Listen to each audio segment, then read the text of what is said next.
दोस्तों, data pro में आपका स्वागत है। अगर आप डेटा एंट्री का काम करना चाहते हैं तो यह वीडियो आपके लिए बहुत उपयोगी होगी। इस वीडियो में आपको बताया जाएगा कि कैसे डेटाज को डिस्टिंग्विश किया जाए और सही तरीके से डेटा को फिल किया जाए। तो चलिए फिर शुरुआत करते हैं। सबसे पहले हम फॉर्म में लॉगिन करने का तरीका देखेंगे।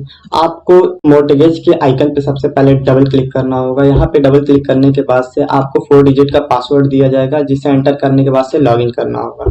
लॉगिन करने के बाद से इस तरह का आइकन ओपन होगा, जहां से आपको डेटा एंट्री के मेनू पे क्लिक करना होगा। इसके बाद से आपका फॉर्म ओपन हो जाएगा। ये फॉर्म के एंट्रीज है जहां पे आपको डेटा को फिल करना है। ये डेटा का लिस्ट है जहां से आपको एक एक डेटा उठा करके एंट्री में फिल करना है। एंट्री का जो पहला लिस्ट है, इमेज नंबर, फिर रिकॉर्ड नंबर, टुडेज डेट, ये सारे इंफॉर्मेशन आपको यहाँ से पुट अप करने हैं और फिल करने हैं। हमने फॉर्म को 3 तरह के डेटा में डिवाइड किया हुआ है, जो कि है पर्सनल इंफॉर्मेशन, एसेट इंफॉर्मेशन और ऑफिशियल इंफॉर्मेशन। हम तीनों इंफॉर्मेशन को 1 बाय 1 देखेंगे। सबसे पहले आता है पर्सनल इंफॉर्मेशन। पर्सनल इंफॉर्मेशन का आपका आइकन ये वाला है। इसमें आपको image number, record number, today's date, lead ID और ये सारे एंट्रीज मिलेंगे, जिसको आपको यहाँ से 1 बाय 1 उठा करके फिलअप करना है। इमेज नंबर आपका ऑटोमेटिकली जनरेटेड होगा, इसे आपको फिल नहीं करना होगा। फिर रिकॉर्ड नंबर जैसा कि यहाँ पे दिया हुआ है एज इट इज आपको फिल कर देना है। फिर आएगा टुडेज डेट, ये भी ऑटोमेटिक जनरेटेड होगा। फिर आता है लीड आईडी। लीड आईडी यहाँ पे जैसा दिया रहेगा वैसे ही आपको एज इट इज फिल करते जाना है। इसी तरीके से आपको सारे डेटाज को इन एंट्रीज में फिल करना है। फिर आता है एसेट इंफॉर्मेशन। एसेट इंफॉर्मेशन में जो आपके कॉलम आएंगे वो सबसे पहले होगा type of property, property value, personal of loan, mortgage loan, loan amount, loan term. इस तरीके से करके सारे एंट्रीज को आपको फिलअप करने हैं। वो भी सारे डेटा यहीं से आपको पिकअप करने हैं। फॉर्म को फिल करने का कुछ बेसिक इंस्ट्रक्शन है, वो इंस्ट्रक्शन हम लोग आने वाले स्लाइड्स में देखेंगे। ये जो आपका इमेज शो हो रहा है, ये डेटाज का इमेज है। यहीं से आपको सारे इंफॉर्मेशन लेकर के फॉर्म में फिल करने हैं। अब हम लोग फॉर्म को फिल करने का बेसिक इंस्ट्रक्शन देखेंगे। जो इमेज नंबर है वो ऑटो जनरेटेड होता है, इसे आपको फिल नहीं करना है। फिर रिकॉर्ड नंबर आता है, जैसा कि इमेज में दिया होगा वैसे ही आपको मैनुअली इसको एंटर करना है। टुडेज डेट भी ऑटो जनरेटेड होता है, इसे आपको फिल नहीं करना है। लीड आईडी भी जैसा इमेज में दिया होगा एज इट इज आपको टाइप कर देना है। फिर आता है applicant first name. Applicant first name को शॉर्ट में बोलते हैं AFN। जैसा कि ये इमेज में दिया होगा उसको प्रॉपर केस में टाइप करना होगा। प्रॉपर केस का मतलब है कि जो वर्ड का पहला लेटर होगा वो कैपिटल होगा, बाकी सब स्मॉल होंगे। ठीक इसी तरीके से एप्लीकेंट लास्ट नेम भी प्रॉपर केस में टाइप करना है। जो वर्ड का पहला लेटर होगा वो कैपिटल होगा, बाकी सब स्मॉल होंगे।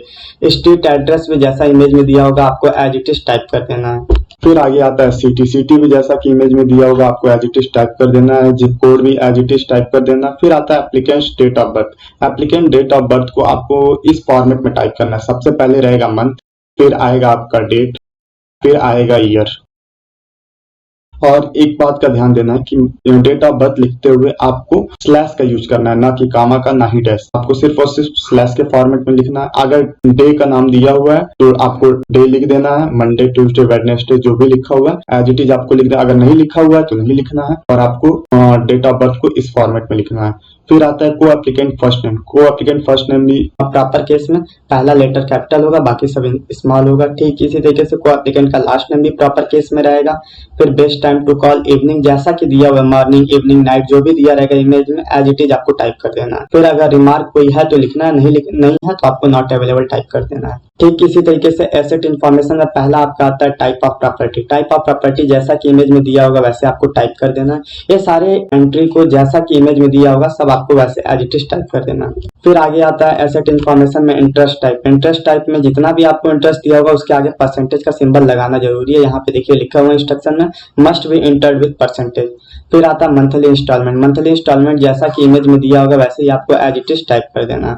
फिर आता है एग्जिस्टिंग लोन। एग्जिस्टिंग लोन भी जैसा इमेज में, ये सारे एंट्रीज हैं जैसा इमेज में दिया होगा आपको एज इट इज टाइप कर देना है। फिर आता है ऑफिशियल इन्फॉर्मेशन। ऑफिशियल इन्फॉर्मेशन में जो लैंडर का नेम है जैसा इमेज में दिया रहेगा आपको वैसे ही एज इट इज टाइप कर देना है। फिर सिटी, लैंडर का सिटी, लैंडर ऑफिसर का फर्स्ट नेम जैसा इमेज में दिया हुआ है। बस नेम में आपको ध्यान देना है कि आपको प्रॉपर केस में टाइप करना है। और यहाँ पे आता है TR नंबर और NI नंबर। TR नंबर में आपको एक चीज ध्यान देना होगा कि सारे TR नंबर में ये हैश और स्लैश ये दोनों सिंबल होने चाहिए। अगर दोनों में से कोई एक सिंबल नहीं है या दोनों सिंबल नहीं है तो TR नंबर गलत है। और ये जैसा इमेज में दिया होगा वैसे ही आपको टाइप करना है। ठीक NI नंबर में आपका हैश का होना कंपलसरी है, सारे NI नंबर में हैश कॉमन होगा। फिर आगे आता है ऑफिशियल इन्फॉर्मेशन में occupation, other income, credit card issuer, credit card type, credit card score और रिमार्क। जैसा इमेज में दिया होगा सारी चीजें आपको एज इट इज टाइप कर देनी है। हमारे फॉर्म में सबसे ज्यादा डाउट नाम को लेकर के आता है कि फर्स्ट नेम और लास्ट नेम को कैसे डिस्टिंग्विश किया जाए और कैसे प्रॉपर केस में नाम को टाइप किया जाए। तो हम कुछ एग्जांपल देखेंगे। सबसे पहला नाम आता है डेविड थॉमस। अगर डेविड थॉमस इस तरह का नाम दिया हुआ तो इसमें जो एप्लीकेंट का फर्स्ट नेम होगा वो होगा डेविड। डेविड में डी कैपिटल होगा, बाकी सब स्मॉल होगा। फिर एप्लीकेंट का जो लास्ट नेम होगा वो होगा थॉमस। थॉमस में टी कैपिटल होगा, बाकी सब स्मॉल होगा। यहाँ पे जो AFN और ALN लिखा हुआ है, AFN का मतलब है एप्लीकेंट फर्स्ट नेम और ALN का मतलब है एप्लीकेंट लास्ट नेम। ये एप्लीकेंट का नेम है और इसको किस तरीके से टाइप करना है वो यहाँ पे बताया जा रहा है। रिमार्क में यहाँ पे आपको लिखना है नॉट अवेलेबल, क्योंकि यहाँ पे कोई रिमार्क नहीं है। एप्लीकेंट फर्स्ट नेम भी सही है, एप्लीकेंट लास्ट नेम भी सही है और प्रॉपर केस में है। फिर अगला नाम आता है इस तरीके से डेविड थॉमस। सारे कैपिटल में हो तब कैसे लिखेंगे। जो एप्लीकेंट का फर्स्ट नेम है फिर से डी कैपिटल रहेगा और बाकी सब स्मॉल रहेंगे। ऐसे ही एप्लीकेंट के लास्ट नेम में टी कैपिटल रहेगा, बाकी सब स्मॉल रहेंगे और रिमार्क में आप डाल देंगे नॉट अवेलेबल। फिर आता है डेविड थॉमस। अगर DA के बाद एक कॉमा लगा हो तो फिर कैसे लिखेंगे। फिर आपका एप्लीकेंट फर्स्ट नेम हो जाएगा डेविड, जिसमें डी कैपिटल होगा, फिर A और फिर ये कॉमा के बाद से आपका जो V होगा वो कैपिटल होगा। यहाँ पे आप देख सकते हैं V स्मॉल है, यहाँ पे V कैपिटल है। फिर एप्लीकेंट लास्ट नेम में थॉमस में टी कैपिटल होगा, बाकी सब स्मॉल होंगे। रिमार्क में नॉट अवेलेबल लिख देंगे। फिर आता है डेविड थॉमस। दोनों अगर नाम एक साथ लिखे हो तब कैसे लिखें। सबसे एप्लीकेंट फर्स्ट नेम में आ जाएगा डेविड, क्योंकि टी यहाँ पे देखिए कैपिटल है। जो लेटर कैपिटल है वो डिवाइड करता है, तो एप्लीकेंट का जो फर्स्ट नेम है वो पहला पार्ट आ जाएगा डेविड, जहां से आपका कैपिटल है वो आ जाएगा सेकंड पार्ट, यानी कि एप्लीकेंट का लास्ट नेम हो जाएगा थॉमस। फिर आपका यहाँ पे रिमार्क में आ जाएगा नॉट अवेलेबल। फिर अगला है डेविड हाइपन थॉमस। यहाँ पे जो डेविड हाइपन है, हाइपन आपका कनेक्टिंग वर्ड है, ये दो वर्ड को आपस में कनेक्ट करता है, इसलिए एप्लीकेंट का जो फर्स्ट नेम होगा वो टोटल होगा डेविड थॉमस और जो एप्लीकेंट का लास्ट नेम होगा वो नॉट अवेलेबल होगा, क्योंकि यहाँ पे लास्ट नेम नहीं दिया हुआ है। तो रिमार्क में आप लिखेंगे कि applicant last name is missing, यानी कि ALN इज मिसिंग। इसको शॉर्ट में लिखेंगे, यहाँ पे ALN जो है इसको शॉर्ट में लिखेंगे, रिमार्क में ALN इज मिसिंग। फिर अगला एग्जांपल आता है David James Thomas. David James Thomas में जो फर्स्ट नेम होगा वो हो जाएगा डेविड, डी कैपिटल, बाकी सब स्मॉल। एप्लीकेंट लास्ट नेम होगा वो हो जाएगा जेम्स थॉमस, जिसमें जेम्स का जे कैपिटल, थॉमस का टी कैपिटल, बाकी सब स्मॉल होगा। अगला एग्जांपल है अल्फ्रेड जे ब्रूनर का। इसमें एप्लीकेंट का जो फर्स्ट नेम होगा वो होगा अल्फ्रेड, ए कैपिटल, बाकी सब स्मॉल होगा। और जो एप्लीकेंट का लास्ट नेम होगा जे ब्रूनर, जिसमें जे कैपिटल होगा, फिर अगला वर्ड में ब्रूनर में बी कैपिटल होगा, बाकी सब स्मॉल होगा। इसको एज इट इज लिख देंगे, रिमार्क में नॉट अवेलेबल। फिर अगला एग्जांपल है डेविड एम ब्रूनर का। डेविड एम ब्रूनर में जो एप्लीकेंट का फर्स्ट नेम होगा वो सिर्फ डेविड होगा, क्योंकि यहाँ पे देख सकते हैं एम कैपिटल है और यहाँ पे ब्रूनर में बी कैपिटल है, तो ये आपका लास्ट नेम में आ जाएगा। तो आपका जो एप्लीकेंट का लास्ट नेम होगा एम ब्रूनर होगा, M B capital, B capital, बाकी सब स्मॉल होंगे, रिमार्क में नॉट अवेलेबल आ जाएगा। अगला एग्जांपल है डेविड एम ब्रूनर का। यहाँ पे आपको एक चीज ध्यान देने वाली बात है कि यहाँ पे जो डेविड एम ब्रूनर यहाँ पे लिखा है और जो यहाँ पे डेविड एम ब्रूनर है, इसमें जो डेविड एम ब्रूनर है यहाँ पे एम कैपिटल था, बी कैपिटल था, प्लस यहाँ पे जो डेविड एम ब्रूनर है यहाँ पे एम कैपिटल है प्लस बी स्मॉल है। तो जो एप्लीकेंट का फर्स्ट नेम होगा ये कंप्लीटली होगा डेविड एम। तो यहाँ पे जो एप्लीकेंट का फर्स्ट नेम हो गया वो डेविड एम हो गया और जो लास्ट नेम हो गया ब्रूनर, ब्रूनर में बी कैपिटल हो गया, बाकी सब स्मॉल हो गया, रिमार्क में लिख देंगे नॉट अवेलेबल। फिर अगला एग्जांपल आता है थॉमस एम का। इसमें भी एप्लीकेंट का फर्स्ट नेम कंप्लीटली हो जाएगा थॉमस स्लैश एम, यहाँ पे एम जो है स्लैश के बाद वो कैपिटल होगा। और एप्लीकेंट लास्ट नेम में हम नॉट अवेलेबल लिख देंगे, क्योंकि यहाँ पे कोई भी एप्लीकेंट का लास्ट नेम नहीं दिया हुआ है, तो ये नॉट अवेलेबल हो जाएगा। और रिमार्क में लिख देंगे ALN इज मिसिंग। जो एप्लीकेंट का लास्ट नेम है वो मिसिंग है, तो रिमार्क में आपको लिखना होगा ALN इज मिसिंग। फिर अगला एग्जांपल आता है एंड थॉमस का। तो एंड थॉमस में जो एप्लीकेंट का फर्स्ट नेम हो जाएगा एंड हो जाएगा और जो लास्ट नेम होगा थॉमस होगा, रिमार्क में नॉट अवेलेबल डाल देंगे। फिर अगला एग्जांपल आता है अल्फ्रेड ब्रूनर डॉट का। इसमें एप्लीकेंट का फर्स्ट नेम अल्फ्रेड होगा, लास्ट नेम ब्रूनर डॉट होगा, लेकिन रिमार्क में लिख देंगे ALN इज इनवैलिड। जो एप्लीकेंट का लास्ट नेम है वो इनवैलिड है। आपने कई सारे एग्जांपल देखे होंगे। सपोज कोई नाम है रुद्र प्रताप चौधरी, अगर इसको आपको शॉर्ट में लिखना हो तो आप लिखते हैं R.P.चौधरी, ना कि आप ऐसे लिखते हैं R.P.C. ये फॉर्मेट गलत होता है और ये फॉर्मेट सही होता है। लास्ट नेम होता है उसके लास्ट में कभी भी डॉट नहीं लगाया जाता। यहाँ पे देखिए ब्रूनर के बाद में डॉट लगाया, इस वजह से ये नाम इनवैलिड है, इसलिए यहाँ पे रिमार्क में लिखेंगे ALN इज इनवैलिड। अगला नाम है अल्फ्रेड डॉट ब्रूनर का। इसमें एप्लीकेंट का फर्स्ट नेम हो जाएगा अल्फ्रेड डॉट, ए कैपिटल और डॉट यहाँ आ जाएगा, लास्ट नेम आ जाएगा ब्रूनर में बी कैपिटल, बाकी सब स्मॉल, रिमार्क में नॉट अवेलेबल लिख देंगे। फिर अगला एग्जांपल है अल्फ्रेड डेविड जेम्स थॉमस। इसमें एप्लीकेंट का फर्स्ट नेम अल्फ्रेड आ जाएगा जो आपका यहाँ से है, बाकी अल्फ्रेड में ए कैपिटल, बाकी सब स्मॉल होंगे और लास्ट नेम में डेविड जेम्स थॉमस। हर एक वर्ड का पहला जो लेटर होगा वो कैपिटल होगा, बाकी सब स्मॉल होंगे, रिमार्क में लिख देंगे नॉट अवेलेबल। फिर अगला एग्जांपल आता है अल्फ्रेड डॉट का। अल्फ्रेड डॉट में एप्लीकेंट का फर्स्ट नेम आ जाएगा अल्फ्रेड डॉट, लास्ट नेम में लिख देंगे not available, applicant last name not available, और जो रिमार्क होगा इसमें लिखेंगे AFN इज इनवैलिड। आप देख सकते हैं एप्लीकेंट का फर्स्ट नेम है वो इनवैलिड है, क्योंकि किसी एक सिंगल नाम के आगे डॉट नहीं लिखते हैं। जैसे मैंने अभी आपको एग्जांपल दिया था रुद्र प्रताप चौधरी का, तो हमने लिखा था R.P. चौधरी। अगर किसी का सिंगल नाम लिखा हो रुद्र, तो आप सिर्फ और सिर्फ R डॉट नहीं लिख सकते, ये गलत होता है। या फिर रुद्र डॉट नहीं लिख सकते, या तो इसके आगे आपको कुछ ना कुछ लिखना होगा टाइटल में, तभी आप डॉट लगा सकते हो। तो यहाँ पे सिर्फ लास्ट नेम नहीं लिखा हुआ है, सिर्फ और सिर्फ सिंगल नेम के आगे डॉट लगा हुआ है, इसलिए आप एप्लीकेंट का जो फर्स्ट नेम है वो गलत है। और जो लास्ट नेम है एप्लीकेंट का, जो लास्ट नेम है नॉट अवेलेबल है, तो रिमार्क में लिखेंगे AFN इज इनवैलिड और एंड ALN इज मिसिंग। ये आपको रिमार्क में लिखना कंपलसरी है। अगर नाम गलत है, अगर आपको लगता है कि नाम गलत है, तो उसे मेंशन करना होगा। अगर जो नाम मिसिंग है फर्स्ट नेम या लास्ट नेम, उसे भी मेंशन करना जरूरी है। फिर अगला नाम आता है अल्फ्रेड ब्रूनर डॉट कामा का। इसमें जो एप्लीकेंट का फर्स्ट नेम हो जाएगा अल्फ्रेड हो जाएगा और लास्ट नेम हो जाएगा ब्रूनर डॉट कामा। अगर ये कामा नहीं होता तो ये आपका लास्ट नेम गलत होता, लेकिन यहाँ पे अगर कामा लगा हुआ है तो ये सही है, आपका रिमार्क में आ जाएगा नॉट अवेलेबल। फिर अगला एग्जांपल आता है मिस्टर एंड मिसेस ब्रूनर का, तो इसमें एप्लीकेंट का जो फर्स्ट नेम आ जाएगा मिस्टर एंड मिसेस और जो लास्ट नेम होगा वो आ जाएगा ब्रूनर, रिमार्क में लिख देंगे नॉट अवेलेबल। यहाँ पे मिस्टर एंड मिसेज में एक चीज ध्यान देना होगा कि यहाँ पे मिस्टर का एम कैपिटल है, मिसेज का एम कैपिटल है, बाकी सब स्मॉल है। जो सिंबल के आगे के और पीछे के जो वर्ड्स जितने भी होंगे उसमें जो पहला लेटर होगा वो कैपिटल होगा, इस बात का आपको ध्यान देना होगा। फिर अगला एग्जांपल आता है मिस्टर एंड मिसेज ब्रूनर। इसमें जो एप्लीकेंट का फर्स्ट नेम सिर्फ और सिर्फ मिस्टर आ जाएगा और जो लास्ट नेम होगा वो एंड मिसेज ब्रूनर आ जाएगा। इसमें एंड के बाद जो मिसेज का एम कैपिटल होगा, ब्रूनर का पी कैपिटल होगा, रिमार्क में लिख देंगे नॉट अवेलेबल।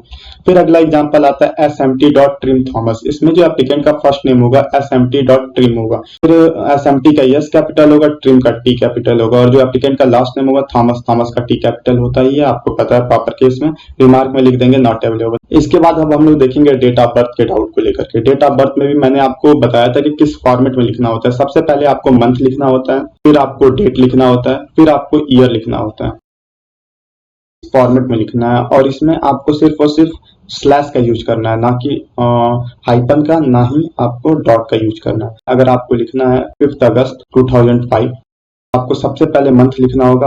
आपका मंथ है अगस्त का, जो कि होता है 08, फिर स्लैश लगाएंगे, फिर लिखेंगे डेट को 05, फिर ईयर लिखेंगे 2005। आपका जो करेक्ट फॉर्मेट है डेट ऑफ बर्थ लिखने का वो ये होगा। अब हम लोग इसके कुछ एग्जाम्पल देखते हैं।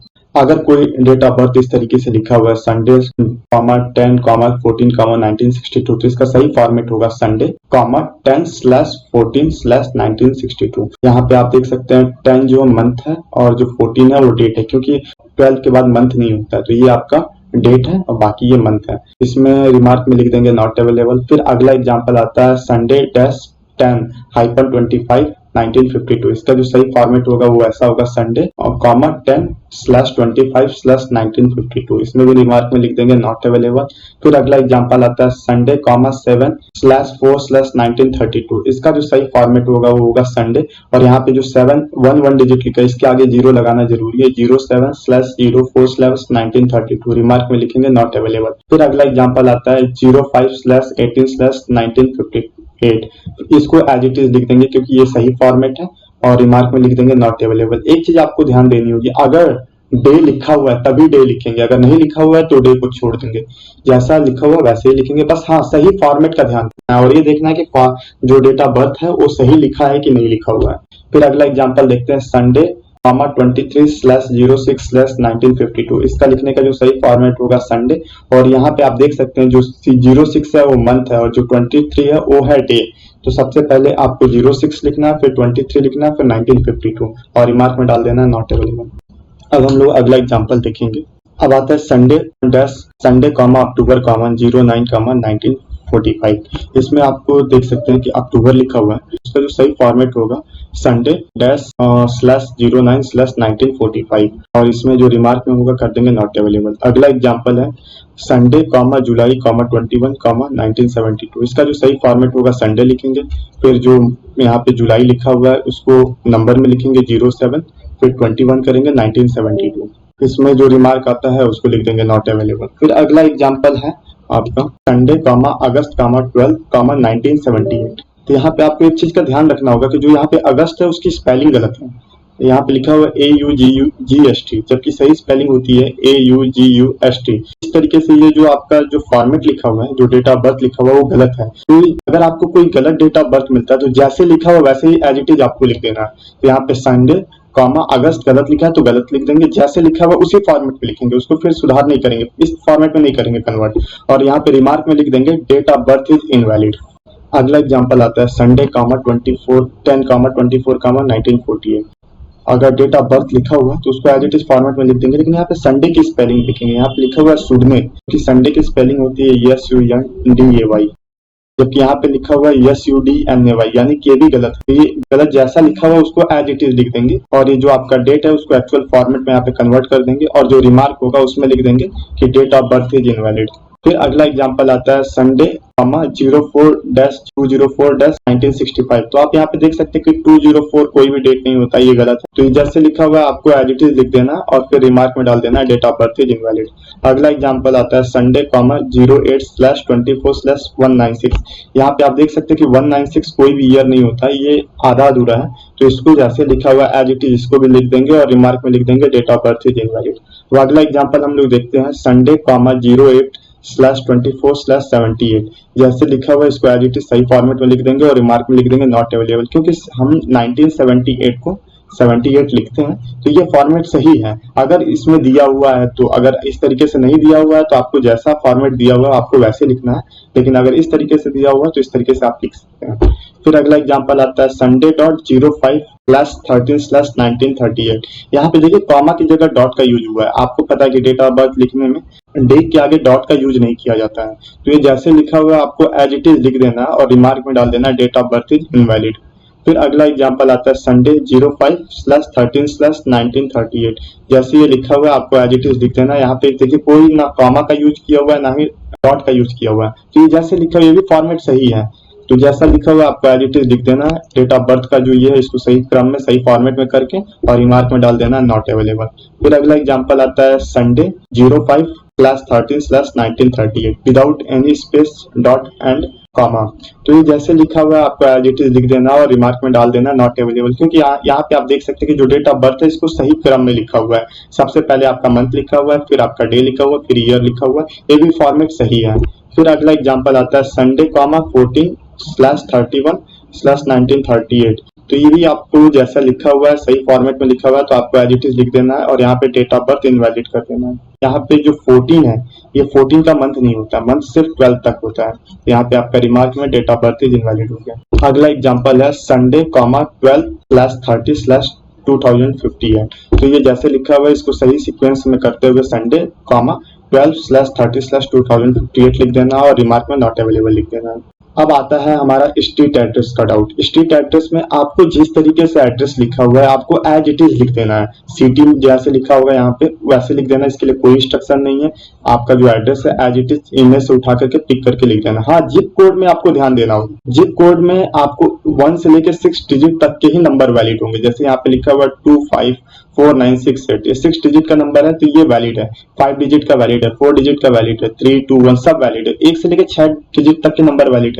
लेकिन अगर 6 से ज्यादा जाते हैं, जैसे कि ये आपका 7 डिजिट का 1 2 3 4 5 6 7 डिजिट की अगर कोई जिप कोड है तो वो इनवैलिड है। अगर कोई जिप कोड 4 डिजिट का लिखने के बाद से कॉमा लिखता है तो ये भी इनवैलिड है। 0 जिप कोड इनवैलिड है, 00 इनवैलिड है, कोई जिप कोड पॉइंट में लिखा हुआ है ये भी इनवैलिड है।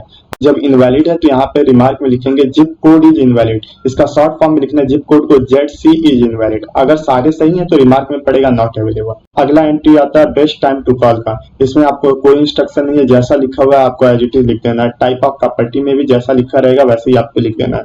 अगर प्रॉपर्टी वैल्यू का ऑप्शन आता है तो इसको आपको एक रेंज में लिखना होगा। जैसे मानिए 35 से लेकर 40 तक के रेंज में। आप ऐसे एक सिंगल नंबर नहीं लिख सकते, क्योंकि प्रॉपर्टी वैल्यू आपको पता है कि किसी ना किसी रेंज में रहेगी, 2 लाख से लेकर 4 लाख तक का, 3 लाख से लेकर 6 लाख तक का। तो वो आपको रेंज लिखना यहाँ पे जरूरी है। अगर रेंज नहीं दिया हुआ है तो नीचे लिख देंगे प्रॉपर्टी वैल्यू इज इनवैलिड। इसका पूरा नहीं लिखना, प्रॉपर्टी वैल्यू शॉर्ट टर्म में PV इज इनवैलिड रिमार्क में डाल देना।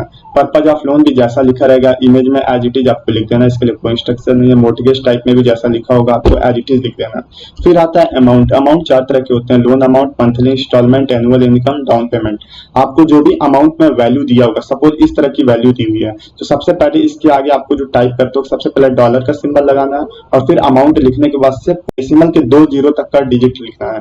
अगर कुछ नहीं है तो आपको डबल जीरो लगाना है और राइट साइड से 3 डिजिट के बाद से आपको कामा का लगाना है। जैसे यहाँ पे एग्जांपल दिया हुआ है 4557816। तो इसमें सबसे पहले आप डॉलर का सिंबल लगाएंगे, फिर लिखेंगे, फिर इधर पॉइंट के बाद से टू डिजिट का जीरो लगाएंगे और 216 के बाद एक कॉमा लगेगा 216 कॉमा, फिर 578 के बाद एक कॉमा लगेगा 578, फिर लिख देंगे 45।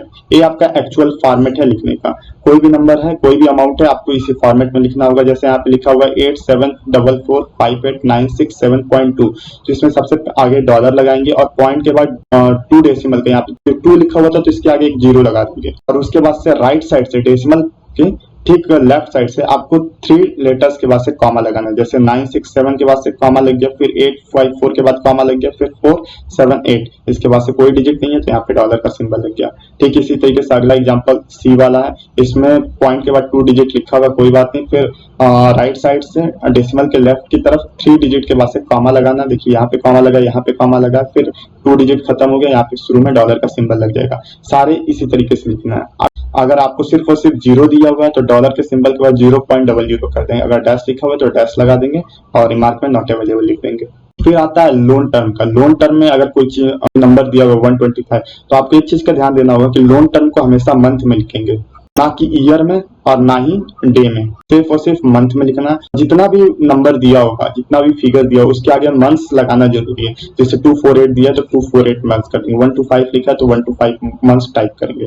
फिर अगला एग्जाम आता है इंटरेस्ट टाइप का। तो इंटरेस्ट टाइप जो भी दिया होगा उसके आगे परसेंटेज का सिंबल लगाना मैंडेटरी है। फिर आते हैं एग्जिस्टिंग लोन के लिए, जैसा लिखा होगा वैसे ही आपको टाइप कर देना, इसके लिए कोई इंस्ट्रक्शन नहीं है। लेंडर नेम भी आपको एज इट इज टाइप कर देना, ऑक्यूपेशन भी एज इट इज टाइप कर देना होगा, अदर इनकम और क्रेडिट कार्ड इशूअर भी एज इट इज आपको टाइप कर देना है। आपको ध्यान देना होगा क्रेडिट कार्ड टाइप में, एंट्री में आपको मास्टर कार्ड दिया हुआ डेटा, तो मास्टर कार्ड टाइप करने से पहले उसके आगे आपको क्रेडिट कार्ड लगाना जरूरी होगा। इसी तरीके से कैपिटल गुड दिया होगा तो इसके कैपिटल गुड टाइप करने के बाद आपको क्रेडिट कार्ड लिखना मैंडेटरी है और रिमार्क में लिख देंगे नॉट अवेलेबल। फिर अगला एग्जांपल आता है टीआर नंबर का।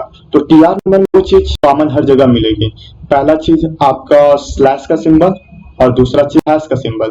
स्लैश का सिंबल और हैश का सिंबल, ये दो सिंबल हर टीआर नंबर में होने चाहिए। अगर इन दोनों में से कोई भी एक गायब है या दोनों गायब है तो टीआर नंबर इनवैलिड होगा। जैसे यहाँ पे टीआर नंबर में यहाँ पे लिखा हुआ U.T.R.N.O.E.L एंड 55 के बाद देखिए स्लैश लगा हुआ है 005-19624। तो यहाँ पे हैश का सिंबल नहीं है, हैश का सिंबल नहीं है तो इसको जैसे लिखा होगा एज इट इज टाइप कर देंगे और रिमार्क में लिख देंगे टीआर इज इनवैलिड।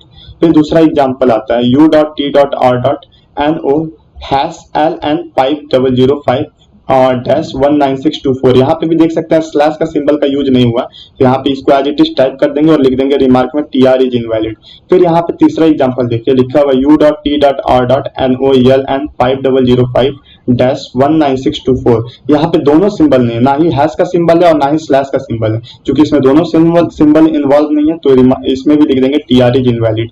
फिर आता है चौथा एग्जांपल U.T.R.N.O। यहाँ पे देखिए हैश का यूज हो चुका है, फिर LN5 के बाद स्लैश का भी यूज हो चुका है 005-19624। तो इसको एज इट इज जैसा लिखा है उसको टाइप कर देंगे और रिमार्क में लिख देंगे नॉट अवेलेबल। नॉट अवेलेबल का मतलब ये होता है कि इसमें कोई भी गलती नहीं है, ये सही है, इसमें सारी चीजें सही तरीके से दी हुई है। फिर आपका आता है एनआई नंबर। एनआई नंबर में हैश आपको कॉमन मिलेगा, हर एनआई नंबर में हैश होना चाहिए, अगर नहीं है तो वो नंबर इनवैलिड होगा। जैसे इस एग्जांपल में देख लीजिए N.I.NO हैश KR2VDT54876। यहाँ पे हैश का यूज हुआ है तो रिमार्क में लिख देंगे नॉट अवेलेबल और जैसे एज इट इज टाइप कर देंगे।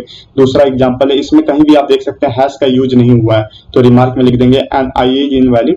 फिर अगला एग्जांपल आता है ऑक्यूपेशन। तो ऑक्यूपेशन जैसा ही इमेज में लिखा होगा आपको एज इट इज टाइप कर देना, इसके लिए कोई इंस्ट्रक्शन नहीं है। अब आता है मल्टीपल रिमार्क का। जैसे कि आपने देखा इतने सारे applicant last name, date of birth, CALN, अगर ये सारी चीजें ALN इनवैलिड है या फिर डेट ऑफ बर्थ इनवैलिड है तो लास्ट में जो आप रिमार्क लिखेंगे उसमें इस तरीके से लिखेंगे ALN, DOB and CALN are invalid. आपका इनवैलिड दो चीज है, ALN और DOB, और एक चीज मिसिंग है तो आपका रिमार्क फिर इस तरीके से लिखा जाएगा ALN and DOB are invalid and BTC is missing. अब आपको हम एक छोटा सा वीडियो दिखाएंगे, इस वीडियो को आप देखिए और फिर इसको समझिए किस तरीके से फॉर्म का फिलिंग किया जाता है।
आई होप आपके सारे डाउट क्लियर हो गए होंगे। अगर आपको फिर भी कोई डाउट होता है तो आप मुझे इस नंबर पे कांटेक्ट कर सकते हैं। किसी भी डाउट के रिगार्डिंग आप मुझे इस नंबर पे कॉल करें। Thank you.